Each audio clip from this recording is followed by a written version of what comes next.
Picture a coastline at dawn, fog still clinging to the water. Then, the sound of oars cutting through the surf, and out of the gray, the silhouette of a dragon-headed ship. For centuries, that image alone was enough to make entire kingdoms tremble. But the longship was only the beginning. Behind the axes, the shields, and the legendary raids existed something far more dangerous than brutality, discipline, strategy, and a warrior culture so precisely engineered that it reshaped the medieval world. Today, we deconstruct the Viking, their weapons, their training, their tactics, and the truth behind history's most legendary Norse warriors. To understand the Viking warrior, you have to understand where he came from. Scandinavia in the early medieval period was not a land of abundance. It was a land of extremes, long, brutal winters, thin, rocky soil, dense forests, and coastlines that stretched further than almost anywhere else in Europe. Survival there wasn't a given. It had to be earned, season after season, generation after generation. And that environment didn't just shape the landscape, it shaped the people. Norse society was built around small farming communities clustered along fjords and river valleys. Every man was expected to work, fight, and provide. From a young age, children carried weight, literally and figuratively. They hauled timber, worked the land, crewed fishing boats in conditions that would challenge experienced sailors.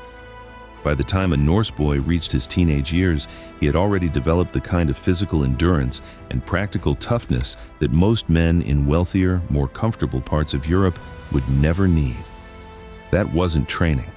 That was just Tuesday. But geography alone doesn't explain why the Viking Age began when it did. For centuries, Scandinavian communities existed largely in isolation, raiding neighboring clans and competing for limited resources. Then, around the late 8th century, something shifted.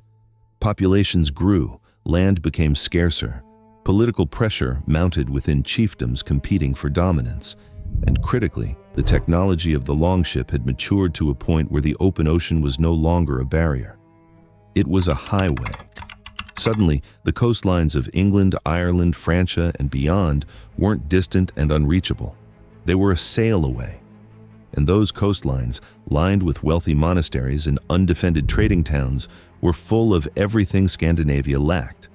What followed wasn't random chaos. It was a calculated response to pressure, the overflow of a culture that had been forging tough, capable, ambitious people for generations, finally given a vessel fast enough and strong enough to take that ambition somewhere new. This is where the Viking story actually begins. Not with the raid, not with the axe.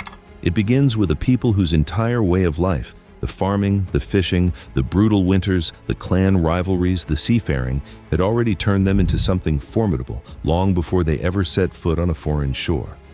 And when they did set foot on those shores, they arrived carrying tools of war that were as carefully considered as the ships that brought them there. To call Viking weapons crude would be to fundamentally misunderstand them.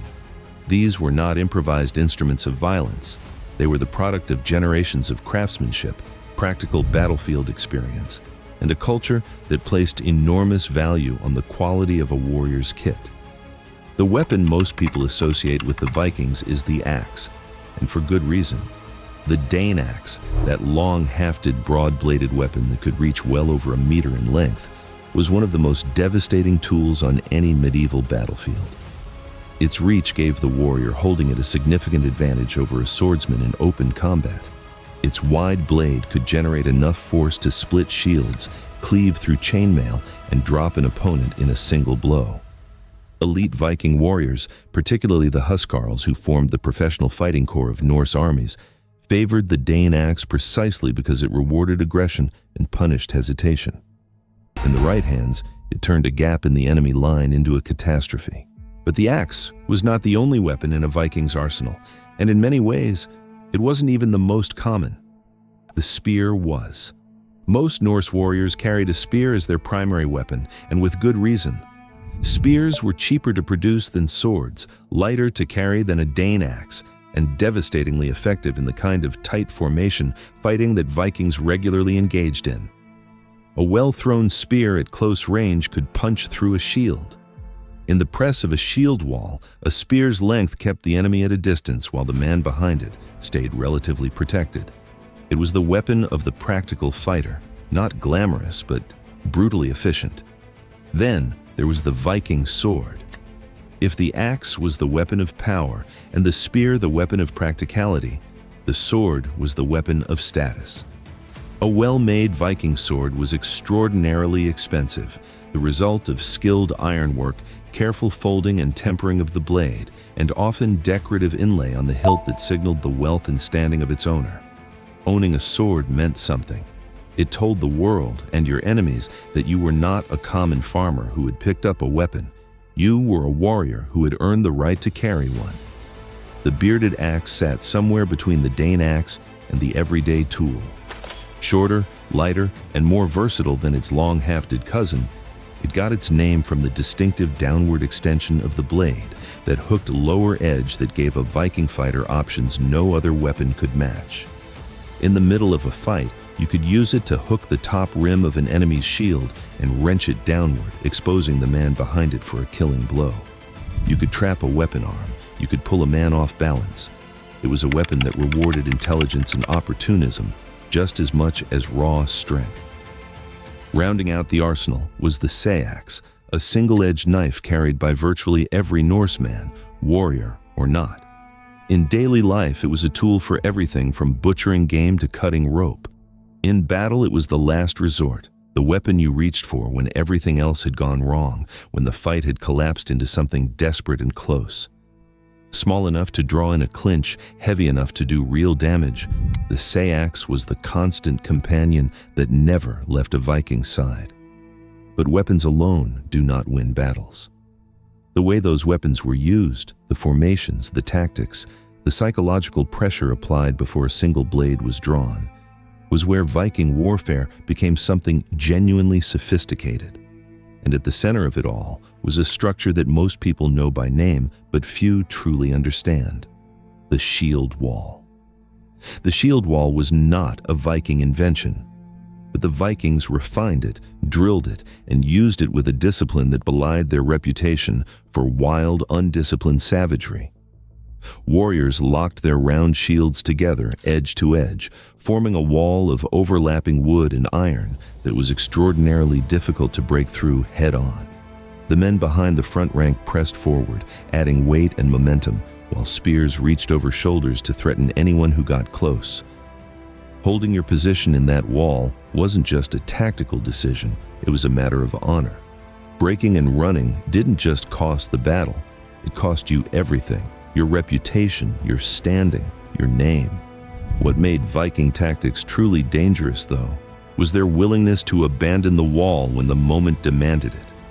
They were not rigid fighters. When a line began to crack, experienced warriors knew how to exploit it, pouring through gaps, using the chaos of a collapsing formation to isolate and overwhelm individual opponents. Raids, by design, rarely came to set-piece battles at all. Speed was the weapon. Strike fast, extract before a defense could be organized, and disappear back onto the water before reinforcements arrived. And the vessel that made all of that possible was the longship, perhaps the single greatest military advantage the Vikings possessed. Sleek, shallow-drafted, and fast enough to outrun most contemporary vessels, the longship could navigate open ocean and shallow rivers alike. It could be beached directly on a shoreline, meaning no harbor was required and no warning could be given. A raiding party could appear from the sea, strike, and vanish before a defending force had time to assemble. That combination of speed, range, and surprise turned the coastlines and river systems of medieval Europe into Viking territory. Not because those lands were undefended, but because no defense had been designed to stop something that moved the way a longship moved. If this is the kind of history you want more of, subscribe. There's plenty more to come.